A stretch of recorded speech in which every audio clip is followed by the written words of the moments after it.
बीड हा राज्यातला सर्वात जास्त राजकीय दृष्ट्या जागरूक जिल्हा आहे। इथल्या चौथीतल्या मुलाला हे एवढं राजकीय ज्ञान असतं जे शहरातल्या 12वीच्या मुलालाही नसतं। या पॉलिटिकली अवेअर असलेल्या जिल्ह्यात कधी अण्णा, कधी दादा, कधी भाऊ तर कधी भैया अशा राजकारण्यांची जोरदार हवा असते आणि या हवेत लोक विसरून जातात की आपल्या नेमका गरजा काय आहेत आणि आपण यांना निवडून का देतोय। लोक आपल्या मागण्या जेव्हा मांडायला लागतात तेव्हा इथले राजकारणी जातीय अस्मिता पुढे आणतात आणि पुन्हा निवडून येतात।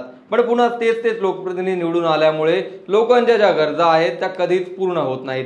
ज्या जिल्ह्यात प्यायलाच पाणी नाही तिथले लोक विमानात बसण्याचं स्वप्न तरी कशाला पाहतील। अशाच जर एखादा नौखा आणि तरुण लोकप्रतिनिधी निवडून गेला तर तो मात्र महाराष्ट्रातील प्रगत जिल्ह्यात जे मिळतंय ते आपल्याही लोकांना मिळायला हवं अशी स्वप्न पाहतो आणि याच धडपडीतून अनेकदा प्रयत्न यशस्वी होतात। गेवराईतून पहिल्यांदा निवडून गेलेले आमदार विजयसिंह पंडित यांनी असंच एक स्वप्न पाहिलं आणि त्यांच्या कारकिर्दीतल्या पहिल्याच अर्थसंकल्पीय अधिवेशनात त्याची मागणी मंजूर करून घेतली। पहिल्यांदाच खासदार म्हणून निवडून गेलेले बजरंग सोनवणे जसं रेल्वेचं जाळं तयार करण्यासाठी दिल्लीत प्रयत्न करतायत तसंच विजयसिंहांनी ही मागणी कशी मंजूर करून घेतली। सुरेश धस आणि प्रकाश सोळंके यांच्यासारखे 5 ते 6 टर्मचे आमदार असलेले आणि राज्यमंत्री राहिलेले नेते ज्या जिल्ह्यात होते तिथल्या लोकांना आजपर्यंत विमानाचं स्वप्नही का पडलं नाही त्याची स्टोरी मी तुम्हाला या व्हिडिओत सांगणार आहे। नमस्कार, मी विशाल, तुम्ही पाहताय story.com। व्हिडिओला सुरुवात करण्यापूर्वी महत्त्वाची आठवण, हे चॅनल तुम्ही सबस्क्राइब केलेलं नसेल तर सबस्क्राइब बटनवरती क्लिक जरूर करा। एखाद्या जिल्ह्यात मोठा प्रकल्प किंवा पायाभूत सुविधा आणायची असतील तर त्या जिल्ह्यातले लोकप्रतिनिधीच हे काम करू शकतात। बीडला लागून असलेल्या धाराशिव जिल्ह्यात जशी रेल्वे आली तसंच व्हीआयपींना उतरण्याची सोय असलेलं छोटंसं का होईना विमानतळ पद्मसिंह पाटील यांनी मंजूर करून आणलं। धाराशिवला आजही मोठ्या नेत्यांची, उद्योगपतींची विमानं उतरण्याची ते व्यवस्था आहे। बाजूच्या लातूरमध्ये मुख्यमंत्री आणि केंद्रीय मंत्री राहिलेल्या विलासराव देशमुख यांनी विमानतळ मंजूर करून घेतलं। आजही पंतप्रधान मोदींना बीडला जायचं असेल तर एकतर त्यांना संभाजीनगरला उतरावं लागतं किंवा लातूरला। जवळच छत्रपती संभाजीनगरला तर आंतरराष्ट्रीय विमानतळ आहे। मराठवाड्यातला दुसरा जिल्हा म्हणजे नांदेडलाही अशोक चव्हाण यांच्या प्रयत्नातून भव्य असं विमानतळ सुरू करण्यात आलं। माजी मुख्यमंत्री सुशीलकुमार शिंदे आणि माजी उपमुख्यमंत्री विजयसिंह मोहिते पाटील यांचा जिल्हा असलेल्या सोलापुरातही विमानतळाची व्यवस्था आहे। पण तो बीड जिल्हा कायम जातीयवादी राजकारण आणि सामाजिक अस्थिरतेसाठी चर्चेत असतो। तिथे विमानतळाची घोषणा झाल्यानंतर लोकांची प्रतिक्रिया आजही अशीच आहे की आम्हाला प्यायला पाणी नाही आणि विमानतळाचं काय करायचं आहे। लोकांची जी प्रतिक्रिया आहे ती सुद्धा स्वाभाविक आहे, कारण बीड शहर जे जिल्ह्याचं ठिकाण आहे तिथे एखाद्या गावखेड्यापेक्षाही पाण्याची समस्या गंभीर आहे। शेतीच्या पाण्याची तर सोयच नाही, पण जिथे प्यायलाही पाणी नाही त्या लोकांना विमानात बसण्याचे स्वप्न का पडतील। राजकारणात काही प्रश्न जर तातडीने सोडवले तर नेत्यांची पुन्हा निवडून येण्याची अडचण होऊ शकते। 10 वर्षांपूर्वी ज्या बीडच्या आजूबाजूला विमानाचं लँडिंग आणि टेक ऑफ व्हायचं त्या बीडमध्ये नीट रस्तेही नव्हते। 2014ला पहिल्यांदा केंद्रात आणि नंतर राज्यात महायुतीचं सरकार आल्यानंतर मोठमोठे राष्ट्रीय महामार्ग बीडमधून गेले। काही रस्त्यांचं चौपदरीकरण झालं आणि जिल्ह्यातला रस्त्यांचा प्रश्न बऱ्यापैकी मिटला। आज बीड जिल्ह्याच्या ठिकाणाहून कोणत्याही तालुक्याच्या ठिकाणी जायचं म्हटलं तर 1 ते 1.5 तासात पोहोचता येऊ शकतं असे रस्ते झालेत। दिवंगत गोपीनाथ मुंडे हे राज्यातील एकेकाळचे भाजपचे सर्वात मोठे नेते बीडचेच होते, पण 4.5 वर्ष वगळता पूर्ण राजकीय कारकीर्द विरोधी पक्षात गेल्यामुळे रेल्वे जिल्ह्यात आणण्यासाठी 2 दशकं त्यांना पाठपुरावा करावा लागला।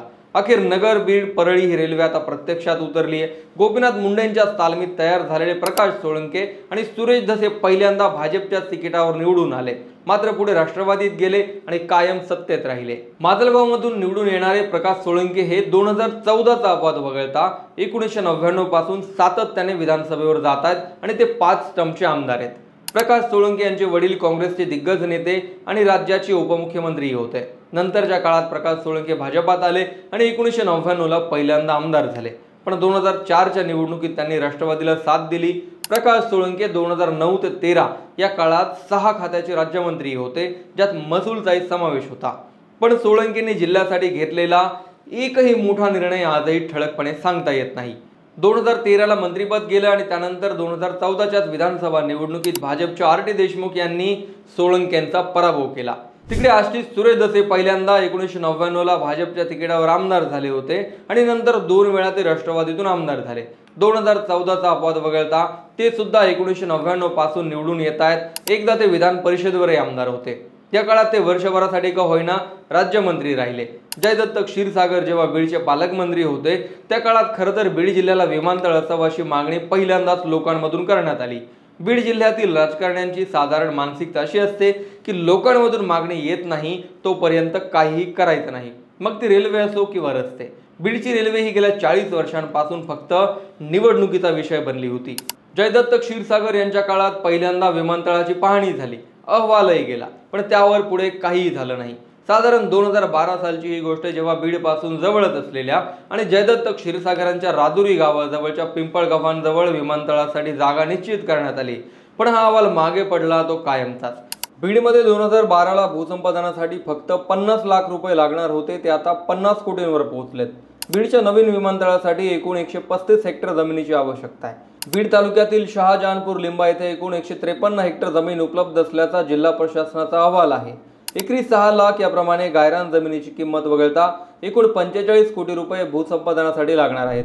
धनंजय मुंडे हे 5 वर्षांसाठी सत्तेत आले आणि त्यांचा कार्यकाळ वेगवेगळ्या गोष्टींमुळे चर्चेत आला, तर पंकजा मुंडे यांचं या बाबतीत असं म्हणणं असतं की बीडचे रस्ते ही त्या काळाची गरज होती आणि आधी त्यालाच प्राधान्य देण्यात आलं।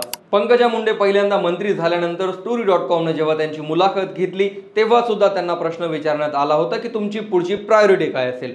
तेव्हा त्यांचं असं म्हणणं होतं की बीडला आता रस्ते झालेत, अर्थातच चांगली MIDC करण्यासाठी विमानतळ आणि रेल्वे आता ही प्रायोरिटी असेल। बीड जिल्ह्यातील 6 मतदारसंघात पाहिलं तर गेल्या कित्येक दशकांपासून एकाच कुटुंबाची तिथे सत्ता आहे आणि त्यामुळे लोकांमधून एखादी मागणी येत नाही तोपर्यंत त्यावर कामही होत नाही।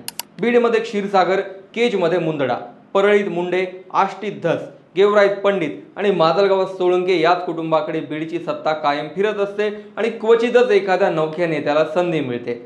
बीड विमानतळाचा विषय 12 वर्षांनी पुन्हा एकदा विजयसिंह पंडित या पहिल्यांदा निवडून आलेल्या लोकप्रतिनिधीने समोर आणला आणि सभागृहातच मंजुरीची घोषणाही अजित पवार यांनी केली। अजित पवारांना बीडच्या जिल्हाधिकाऱ्यांकडून एक अहवालही सादर करण्यात आलाय आणि त्यानुसार भूसंपादनाची पुढील कार्यवाही होईल। साधारण 3 किलोमीटरची धावपट्टी असलेलं विमानतळ बनवण्यात येणार आहे, जिथून प्रवासी वाहतूकही करता येईल। ज्या जिल्ह्यात रेल्वे नाही, ज्या ठिकाणी रस्ते नाहीत आणि जिथे हवाई कनेक्टिव्हिटी नाही तिथे उद्योग क्वचितच जातात। रेल्वे आणि रस्ते झाल्यानंतर विमानतळ ही गरज बनली आहे आणि त्यानुसार विजयसिंह पंडित यांची मागणी पुढच्या काही दशकांचा विचार करता महत्त्वाची आहे, कारण आज जर विमानतळ झालं नाही तर कदाचित 10 वर्षांनी त्याची गरज पडेल आणि तेव्हा हा प्रकल्प उभारण्याची किंमत कित्येक पटींनी वाढलेली असेल। दशकानुदशके चालत आलेल्या राजकारणात जर नौके चेहरे पुढे आले तर नवीन प्रकल्प येऊ शकतात, याची 2 उदाहरणं बीडमध्ये समोर आली आहेत। बजरंग सोनवणे जे पहिल्यांदा खासदार म्हणून निवडून आले, त्यांनी बीड जिल्ह्यातून थेट सोलापूर आणि संभाजीनगर मार्गे जळगावपर्यंत रेल्वे असावी यासाठी सर्वेक्षणाचा निधीही मंजूर करून आणलाय आणि रेल्वे आयुक्तांसोबत ते बैठका घेत आहेत। इकडे विजयसिंह पंडित यांनी विमानतळाचा विषय हातात घेतलाय आणि लोकांची मागणी असल्यामुळे हा विषय आता मार्गी लावणं आवश्यक होणार आहे। त्यामुळे बदल हा जसा निसर्गाचा नियम मानला जातो तसंच राजकारणातही बदल आवश्यक आहे। नवे चेहरे आले तरच नवे प्रकल्प येऊ शकतात, असं बीडचं सध्या चित्र सांगताय। या संपूर्ण प्रकारावरती तुमचं मत कमेंटमध्ये जरूर लिहा। हा प्रकल्प खरंच व्हायला हवा का? याचा फायदा नेमका कसा होईल? बीडच्या राजकारणाविषयी तुमची मतं कमेंटमध्ये लिहा आणि चॅनल सबस्क्राईब करायला विसरू नका।